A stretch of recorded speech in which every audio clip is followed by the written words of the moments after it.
Amélie et Mélo, on se retrouve aujourd'hui pour une nouvelle comparaison et on va vous parler des Oubliés de Lama de Florian Soulas, paru chez Scrinéo, et ce livre a servi à ouvrir, si je me souviens bien, la collection Scrinéo SF.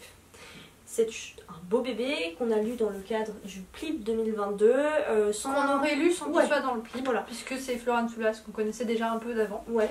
Rouille, c'était sympa, ça sentait le premier roman mais c'était sympa. On essaiera de vous remettre en barre d'infos nos avis. La nuit de la renarde, je crois. Ouais, moi j'avais bien aimé. Ouais, moi c'est pas des coups de cœur non plus, j'étais pas là en mode Les noces. je vais lire absolument tous les romans de cette autrice, mais j'ai bien aimé l'univers, l'imagination et la plume qui est plutôt fluide. Autre point, moi je suis pas très SF, déjà de base, on en a déjà parlé et je vous en l'avais dit pour la vidéo sur Outfair, non seulement je suis pas très SF, mais en plus tout ce qui a trait à l'espace, c'est comme tout ce qui a trait au fond marin, grosso modo, moi je m'en fiche. Il y a des gens, c'est leur passion dans la vie. Moi ce qui se passe dans l'espace, la conquête spatiale, tout ça c'est vraiment des trucs, c'est pas du tout mes centres d'intérêt. Voilà, donc en plus c'est pas forcément le type de lecture vers lequel j'irais naturellement. Alors que j'avais adoré, je le rappelle, Les Nuages de Magellan. Et je pense que ce qu'en a dit Estelle Faye en me disant si tu cherches quelque chose dans le même style que ce que j'ai écrit avec Les Nuages de Magellan, tourne-toi vers celui-ci, bah ça a beaucoup orienté en fait ma décision de lire celui-là. Pareil, je voulais déjà le lire avant parce qu'il y a tout l'aspect colonisation du système solaire qui me rend curieuse, qui me titillait. J'avais envie de voir comment ça avait été possible, etc. Pareil, je suis pas très exploration spatiale. Quand je vois l'actualité en mode machin a créé une fusée qui permet... J'en ai rien à carrer, je me dis il y a peut-être d'autres choses plus importantes à faire que ça. Mais je suis curieuse quand même. Et donc du coup quand on nous invente un truc dans l'espace et tout, j'ai envie de voir comment ça a été colonisé, qu'est-ce que l'humanité est devenue. Comme Outfair en fait. Enfin, voilà. Outfair ça avait répondu à ma soif. à tes attentes, à ce niveau-là. Mais du coup moi ce que je veux dire c'est que j'y allais plutôt en mode justement pas du tout ces attentes sur la colonisation et la raison scientifique, mais plus comme pour Les Nuages de Magellan. C'est un univers sympa, il y a peut-être des trucs à en faire. Voilà. Et donc du coup, comme Estelle Faye, qui est quand même une valeur plutôt sûre, nous avait conseillé ça, on y est parti. J'ai été la première à le lire. J'ai lu ton exemplaire d'ailleurs. Et bah déjà, première douche froide, enfin pas trop froide, douche fraîche. Le rythme, la plume est bien, enfin elle est bien dans une certaine mesure, elle était toujours équivalente à ce qu'on avait déjà lu de l'autrice. Mais c'était lent et j'ai eu du mal à arriver aux 100 premières pages et quand j'ai regardé tout ce qui me restait à lire, j'étais catastrophée quoi. Je disais waouh, presque 700 pages et il va falloir que ça s'accélère par la suite. Je me suis renseignée auprès de lectrices qui l'avaient déjà lu et ça ne s'accélère pas par la suite. Donc un questionnement est apparu et je me suis dit mais comment je vais le finir. On en a discuté et j'ai commencé à lire en diagonale en lisant un peu plus de certaines parties, un peu moins d'autres. Et là j'ai trouvé le dynamisme que je cherchais en lisant en diagonale en fait. Donc du coup, premier problème. Mais après voilà, c'est un rythme qui pourrait être ok si j'avais un coup de cœur pour le personnage principal, pour la narratrice en fait. Et comme en 700 pages, on suit qu'un seul personnage, on n'a qu'une seule voix, c'est compliqué, c'est long. Si ça avait été un roman choral, ça aurait peut-être mieux passé. Alors, 615 pages. Ouais, ok, donc c'est pas 700. Mais on est d'accord que ça fait peur. Et moi aussi, j'ai mis beaucoup de temps à arriver aux 100 premières pages. Alors parce que j'étais prise par autre chose, par-ci, par-ça, bon voilà. Et j'avais un peu de mal à y revenir. 100 pages, quand on sait qu'on en a 500 derrière, c'est long, c'est très très long. La réflexion que je me faisais, c'est que moi j'aurais tout à fait cautionné le fait que ce soit juste coupé en deux et que ce soit vendu comme une duologie. Alors... Pardon, je reviens sur ce que je dis. Nous sommes des lectrices françaises, nous sommes habituées à des tomes courts, parce que l'industrie française de la vente de livres, c'est comme ça que ça marche, et c'est bien la raison pour laquelle il y a énormément de livres américains qui sont, au moment de la traduction, scindés en deux. Alors déjà parce que ça permet de faire plus de sous, on est d'accord, mais aussi parce que ça permet de sortir des livres plus régulièrement. Mais quand on voit les tomes de, je pense notamment à Robin Hobb, ou même, par exemple... Le Trône de Fer. Je pense aussi à... Le Trône de Fer il est découpé, je sais pas si c'est aux États-Unis aussi, il est découpé en tout petit tome ou pas. Parce que moi j'ai des intégrales qui sont énormes, mais je sais qu'il y a plein de petits tomes en fait. Oui, mais ça c'est en France. Ça c'est en France. Ok, d'accord. Je crois, hein, si je me trompe pas.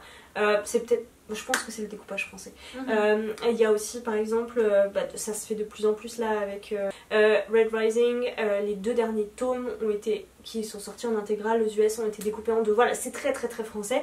Donc c'est vrai que moi avec cette approche de lectrice très française, je me dis j'aurais tout à fait apprécié un tome coupé en deux. Voilà. Là, j'aurais lu les deux. Alors, peut-être que j'aurais pas lu le deuxième si j'avais pas été convaincue. J'aurais pas lu le deuxième, moi, personnellement. Ouais, t'aurais pas lu le deuxième, mais moi, en fait, si c'est un peu long sur 300 pages, ça va. Sûr. On a plus de facilité à aller jusqu'aux 300 pages, jusqu'à la fin. Tu vas aux 300 pages et après, en fonction du cliffhanger, en fonction de comment c'est amené, tu lis ou pas la suite. Mais j'aurais, je pense, plus apprécié, alors que là, en fait, j'étais toujours à me dire, il reste encore 400 pages. Je ne suis qu'à la moitié. T'as déjà lu 350 pages, tu n'es qu'à la moitié. C'est difficile. C'est difficile. Mais j'ai tout lu. J'ai tout lu, je n'ai pas fait enfin, j'ai peut-être, allez, 70, 100 dernières pages. J'avoue que j'ai mis un petit coup d'accélérateur, mais j'ai quasiment tout lu en intégralité. Voilà. On est entre deux catégories. On est entre le young adulte et l'adulte. Enfin, on est presque dans l'adulte parce que le personnage principal, qui est la narratrice, elle a 30 ans quand même. Ouais. Mais on a un ton, on a un peu des codes du young adulte quand même, des facilités du young adulte. Et le personnage principal, donc, comment elle s'appelle déjà? Kat et Katharina. Voilà. Kat a 30 ans et elle se comporte comme une gamine. Alors après, on ne sait pas ce que c'est d'avoir 30 ans. Ouais. On le saura dans 5 ans. Mais je pense pas que ce soit ça en tout cas. Et elle avait des réflexions d'une personne, d'une jeune adulte quoi. Ouais. Et voilà. Et c'est ça qui a rendu la chose un peu difficile aussi. Je m'attendais à avoir une certaine maturité, une expérience de la vie. Et en fait, non. Exactement la même réflexion que Mélo par rapport à son âge. Et je pense que ça se rattache aussi, alors ça va avec le fait que tout du long on nous rappelle combien elle est intelligente, combien elle est formée et tout, et finalement ça transparaît pas ni dans ses remarques ni dans ses réflexions. Je veux dire, à plusieurs reprises, il faut que ce soit dit pour qu'on le comprenne, parce que sinon on n'a pas forcément l'impression. Je me suis dit à plusieurs reprises dans ses réflexions, parce que c'est traité à la première personne en plus, donc c'est compliqué, je me suis dit mais waouh meuf, mais réveille-toi, hein, enfin c'est traité à la première personne, enfin c'est un point de vue, presque un point de vue interne, hein. Troisième personne mais presque un point de vue interne. Genre juste meuf, réveille-toi, c'est genre t'es frappé par une évidence, mais nous on est frappé par cette évidence depuis 200 pages, donc et pourtant j'ai pas fait de doctorat, je suis pas une génie de la science, et puis c'est pareil dans sa façon de s'exprimer. Moi je m'attendais à, je veux pas paraître élitiste ou quoi, mais oui, quand on a des gens qui sont très formés, qui ont une rigueur scientifique, tout ça c'est des choses qui transparaissent dans leur façon de parler, et je l'ai pas retrouvé ici, donc c'est dommage. Si encore on m'avait dit bah voilà c'est un jeune génie qui a eu son doctorat super tôt, mais elle est encore un peu trop, voilà, tac tac dans sa tête, je me dis bon ok, bah, ça passe quoi. Mais là c'est plus difficile. Et là on parle pas forcément que de l'intelligence pour résoudre des problèmes aussi, juste la façon qu'elle a de vivre et d'envisager, de faire des choix, de penser à la suite et tout. C'est... Je sais pas. Il manquait un truc quand même cool, c'est que c'est une héroïne qui est pas parfaite et elle a tendance à se faire rouler dessus par les événements. Donc voilà, elle est pas non plus trop forte, parce que du coup, comme ils nous la décrivent comme très intelligente, en un claquement de doigts, des fois elle résout des trucs, on y reviendra dessus, mais c'est impossible. Mais voilà, elle n'est pas surhumaine, elle n'est pas trop forte non plus, elle a des défauts. Clairement, c'est un personnage qui a des défauts, quelques qualités et des défauts. Je l'ai trouvée un peu agaçante, à force, un peu beaucoup. Mais voilà, on peut quand même saluer le fait que c'est pas un personnage tout lisse et c'est pas un personnage trop fort, quoi. Moi je l'ai bien aimé, maintenant j'ai trouvé qu'il y a aussi une évolution, enfin voilà c'est ça, il y a une évolution de ce personnage au fur et à mesure des pages. Bon par contre elle est, il y a quelques passages où on est dans son enfance et je me suis dit bon bah zut, enfin j'ai pas trop aimé le positionnement de ce personnage dans son enfance par rapport à ses parents, par rapport à son frère, par rapport à l'échec. Moi c'est plus ça qui m'a gênée, qui m'a agacée, même si peut-être que je l'ai vécu comme ça parce que j'ai une relation avec ce type de personnage ou quoi, enfin qui fait que, donc en soi c'est pas une critique, c'est juste moi un truc que j'ai moins aimé. D'un côté elle est décrite comme très intelligente et quand on est dans ses souvenirs, elle se fait rouler dessus parfois par ses parents, elle se fait humilier. On a l'impression qu'elle doit toujours prouver quelque chose, alors que si elle est super intelligente, parce qu'il y a vraiment forcément besoin de le prouver, je sais pas. Et en même temps, à d'autres moments, elle dit qu'elle a humilié son père de telle façon en jouant un tel jeu. Enfin voilà, il y a une forme d'incohérence, d'inconsistance dans dans son passé et dans le lien avec l'adulte que ça a construit. Et ça va avec des manques d'explications aussi. Si on avait peut-être eu des explications de pourquoi cette relation avec ses parents, avec son père et tout. Oui, c'est jamais Moi, je revenu comprends. d'ailleurs. Mais voilà, ça, c'est pas revenu. c'est bon, on sait qu'ils sont décédés, puis voilà, qu'elle a toujours déçu tout le monde, mais ça s'arrête là, c'est très dommage. Donc on lui crée des failles sans nous donner le goût de ces failles-là. Enfin, voilà. D'ailleurs, le mot qu'a prononcé Mélo est super important, manque d'information. Moi, c'est un truc que. Non, mais je l'ai écrit à plusieurs reprises. Manque d'information, manque d'information, manque d'information. Parfois, il se passe des trucs, tac! On a une réponse d'un seul coup, là, comme ça, tout de suite, on sait pas pourquoi, on sait pas d'où ça vient. Il y a plusieurs petits passages que j'ai relevés où il y a quelqu'un qui va lui dire: oh bah, on t'a attribué quelqu'un. Je veux dire, la meuf, elle vient de se pointer à l'endroit, personne n'était au courant qu'elle allait passer, ils ont pas de système de communication, je sais pas comme ça comment dans la minute, il y a quelqu'un qui l'attend 15 mètres plus loin, quoi. Pour moi, ça a pas de sens. Et ce manque de réponse, ce manque d'information, ce manque d'explication, c'est encore beaucoup plus global que ça, parce que du coup, moi, mes attentes, c'était comment ils ont colonisé, comment ils ont exploré l'espace et tout. Et on n'a absolument aucune réponse. On n'a aucune réponse sur les vaisseaux, on n'a aucune réponse sur l'état de la technologie, on n'a aucune réponse sur la politique. On a l'impression qu'il y a quand même une politique entre les différentes planètes et les différents peuples et tout, hyper dense, et on nous l'explique pas. Et donc moi j'étais un peu perdue là-dedans. Parce qu'il y a quand même des petits jeux de pouvoir, enfin il n'y a pas des jeux de pouvoir, mais il y a des événements qui se heurtent. Et ça c'est pas expliqué. Et surtout ce qui est pas expliqué, c'est combien de temps ils ont mis pour coloniser et comment ils ont colonisé les planètes, parce que sur le système solaire on nous dit que toutes les planètes sont colonisées, mais il y a des planètes gazeuses quand même. Comment ils ont fait? Est-ce qu'ils vivent en orbite? Est-ce qu'ils ont terraformé? Comment la temporalité, les vaisseaux, on nous dit qu'il y a des différences entre les peuples qui viennent de telle ou telle planète, genre on peut reconnaître un vulcain par sa couleur de je sais pas quoi, de peau ou je ne sais pas quoi, enfin c'est un exemple au pif que je donne, c'est pas forcément comme ça. Et on a l'impression... Par sa taille, la forme de son visage. Moi je suis ok que, comme l'humanité s'est éclatée sur les différentes planètes, je suis ok que, environnementalement parlant, il y a pu avoir des divergences. Oui, mais pas non plus drastique, quoi. Ça met des milliers d'années. Voilà, c'est ça. Là, on est en 2700, on est en 2700, ça fait 500 ans. Bon. Voilà.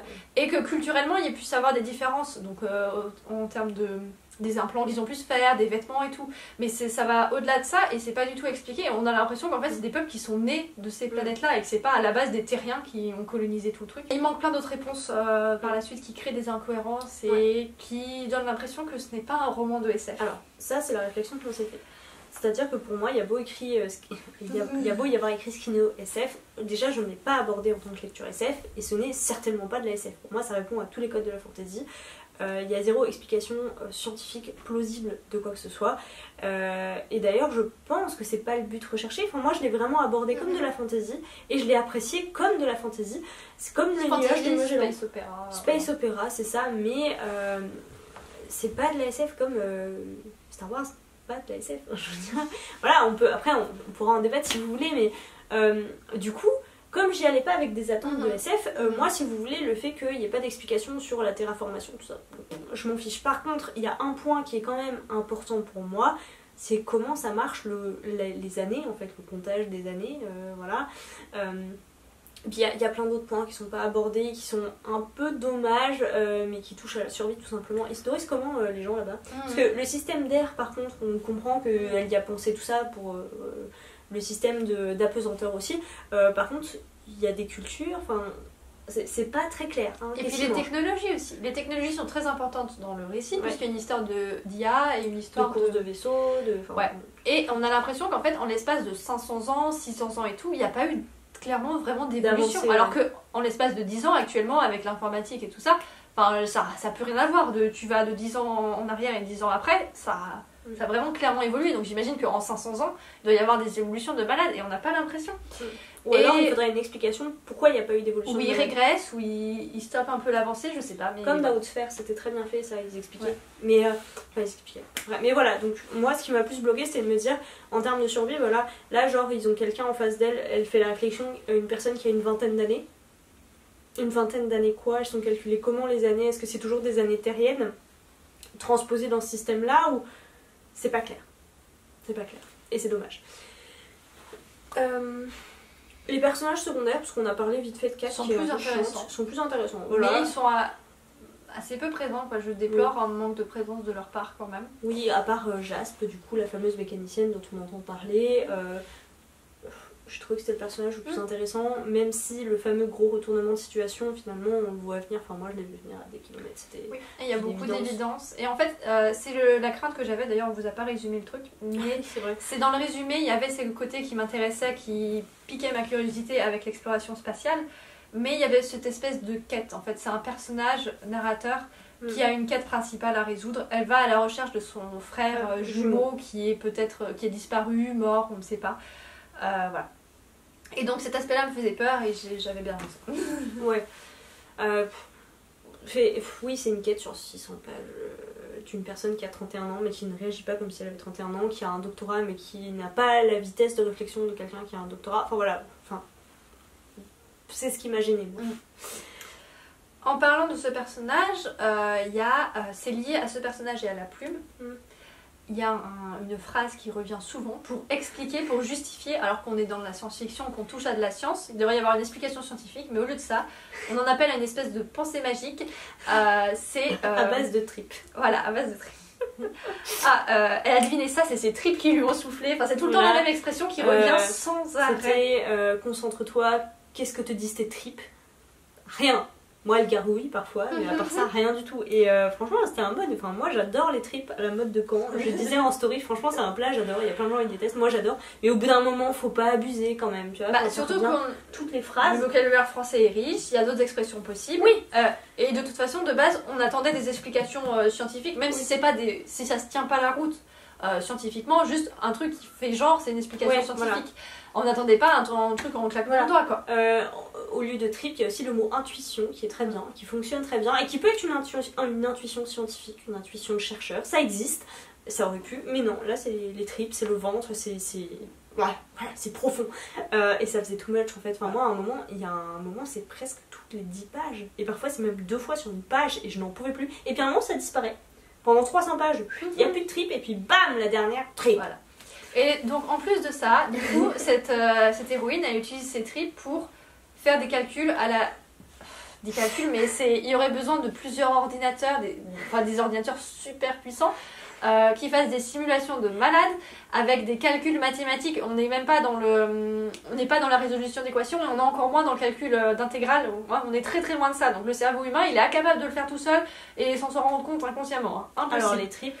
Mais ces tripes le lui disent et voilà, elle défie toutes les probabilités et voilà, et ça fonctionne. Et du coup, on dit qu'elle est super intelligente et bah non, moi je suis pas d'accord. Je suis pas d'accord. Sur le même thème, il y a, elle rentre dans une salle où il y a énormément de documentation, des documentations scientifiques. Elle arrive en 1 heure à trier des centaines d'années de... Non mais... Et en plus c'est écrit, elle parcourt tout. Elle parcourt tout. Des centaines d'années de recherche scientifique, elle les parcourt en 1 heure. Pour lire ce truc en diagonale, j'ai mis plusieurs jours quand même. Donc moi je veux bien qu'elle ait un cerveau ultra réactif ou quoi.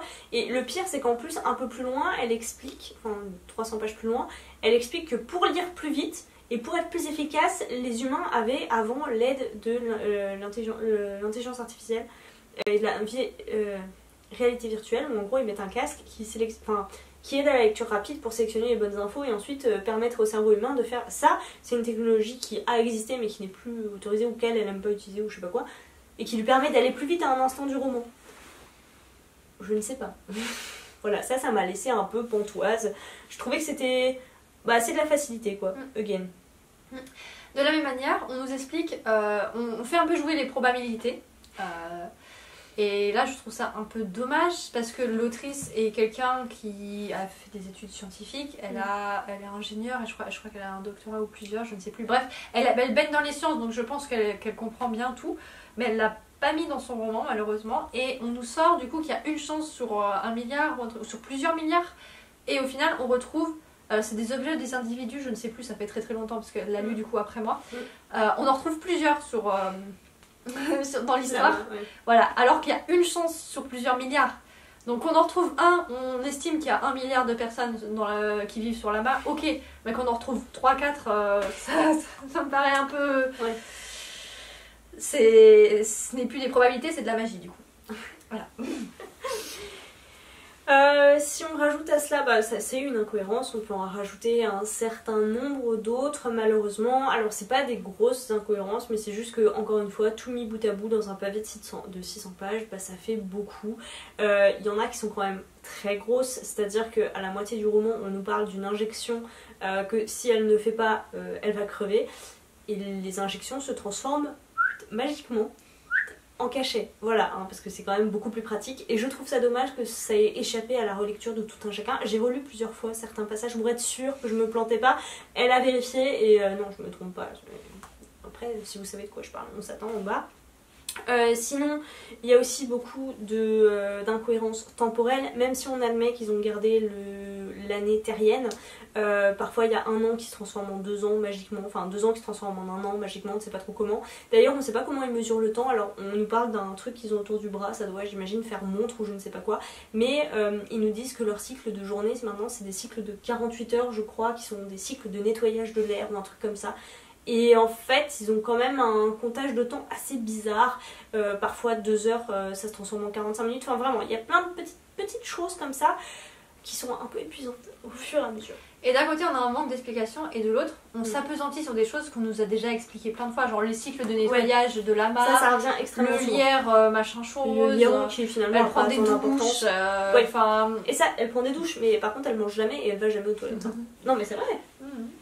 Sauf quand sa survie est en jeu, ou alors qu'on veut nous faire comprendre un truc sur un personnage qui lui par contre ne mange pas, attention. Il y a des trucs qui apparaissent, qui disparaissent, d'un coup elle a un sac de vêtements, on sait jamais où est-ce qu'elle l'a trouvé, un harnais, on sait pas trop d'où il vient alors qu'on en a jamais parlé avant. Enfin voilà, en fait juste des petits détails comme ça. Je pense que au fur et à mesure, au moment où ça a été pensé, au moment où l'autrice a imaginé sa scène, ça avait énormément de sens, et je pense que ça en a. Mais c'est juste que pourquoi ça apparaît d'un seul coup magiquement, il aurait fallu introduire, c'est comme toujours en fait. Faut introduire les éléments au fur et à mesure et pas juste les découvrir au moment où on en a besoin, parce que sinon c'est un peu facile. Il y a des objets clés de l'histoire qui ont des effets négatifs, des effets secondaires une fois, mais par contre toutes les autres fois on les utilise, ça va très bien. D'ailleurs, 1 ou 2 fois j'ai pas trop compris, enfin c'est utilisé une fois, j'ai pas compris pourquoi c'est pas utilisé, enfin non, il l'utilise 2 fois, une fois par accident, une deuxième fois bien. Tu comprends pas trop, enfin, je crois qu'on aurait pu l'utiliser une 3e fois mais ils l'ont pas fait, je sais pas trop pourquoi, enfin bref. D'ailleurs cet objet là qui était si important disparaît d'un seul coup. Gros passage aussi qui moi m'a un peu perturbée, on est passé dans une espèce de semi-horreur. Oui, j'allais le dire. Ouais, c'était un peu perturbant. On passe d'un moment de fantasy space opéra, ouais. Voilà, et on rentre dans un film d'horreur à un moment donné puis on en ressort quand même. Comme on en est venu. C'est un peu bizarre. Enfin, ouais, pourquoi pas. C'était en décalage, c'était un peu surprenant. Maintenant, c'est rien de mauvais ou quoi. Et puis, mais on se demande encore comment ça peut tenir dans cet univers, dans ce amas. Enfin, voilà, ouais, en fait, c'est plus des questions qu'on se pose après en termes d'explications pseudo-scientifiques, genre d'où ça vient de là, et puis comment. Et puis, j'ai trouvé que certains trucs étaient très faciles, d'autres très tirés par les cheveux. Et c'est dommage parce que je pense qu'on n'en demandait pas tant. Enfin, si, justement, si on veut de la science-fiction, on veut vraiment de la science-fiction. Si on veut de la fantasy, on n'en demandait pas tant et elle se serait épargnée énormément d'incohérences et de défauts en évitant de rentrer dans ce genre de choses qui demandent plus d'explications qu'elle ne peut en donner. Voilà. C'est pas mal déjà comme tout. Ouais. Je vais quand même finir assez fort sur ces problèmes de plumes avec ces tripes qui sont invoquées sans arrêt. À la fin, on finit en beauté avec un cerveau qui fait un bruit sec de brisure. Voilà, là ça m'a achevé. Je dis ok. Ouais, dommage. Très dommage. C'est peut-être des maladresses, c'est peut-être des choses qui sont pas. Mais c'est dommage parce que ça donne une impression de mauvaise relecture. Ouais. Encore une fois, ça reste assez personnel parce qu'il y en a d'autres qui trouveront ça pas gênant du tout. Mais voilà, moi je sais pas ce que j'en attendais, je suis assez déçue. Et je regrette le temps que j'ai passé à lire ce roman parce que j'aurais pu lire d'autres choses. Voilà. Même si en soi c'est pas mauvais, surtout que depuis je relativise beaucoup vu qu'on a lu un certain roman dont on vous a préparé une comparaison qui sortira avant ou après celle-ci, on ne sait pas. Donc du coup je me dis pourquoi pas finalement.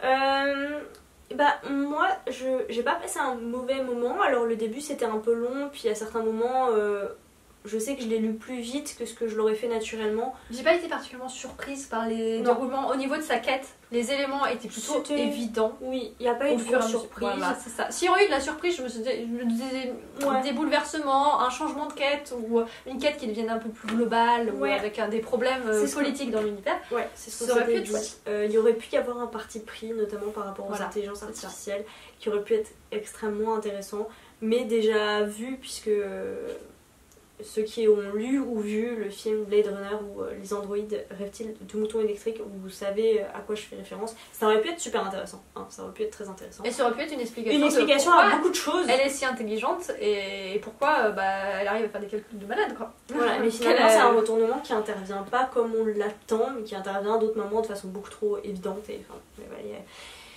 donc moi j'ai pas passé un mauvais moment, je regrette pas de l'avoir lu. Maintenant c'est très clairement pas un must-have, c'est pas un truc, ça vaut pas le détour, voilà. En fait si vous n'êtes pas habitué à lire de la SF, si ça vous intéresse pas forcément, je pense que ça peut vous plaire. Parce que pour moi, voilà. La plume reste fluide, même si il y a des tripes qui reviennent sans arrêt. Le reste c'est ok. Ouais. Par contre ceux qui cherchent de la SF, passez votre chemin, c'est très clairement pas ce que vous aurez. Et ceux qui veulent juste un bon moment fantasy dans l'espace, c'est sympa, mais je l'aurais coupé en deux quand même, parce que c'était très long et c'est dommage. Voilà, en attendant, comme d'habitude, si vous l'avez lu, n'hésitez pas à nous dire ce que vous en avez pensé. Dites-nous quand même si on vous a donné envie, on sait jamais. Ça arrive, au final, on est assez surprise quand même parfois. On critique beaucoup un roman et il y en a qui nous disent vous nous avez quand même donné envie de le découvrir. Faire notre avis. Voilà.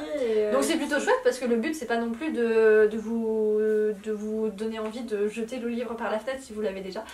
Voilà. Sauf pour peut-être une lecture dans en tête. On va s'en remettre. Hein. Voilà. Et en attendant une prochaine vidéo, ça te donne très bonne lecture.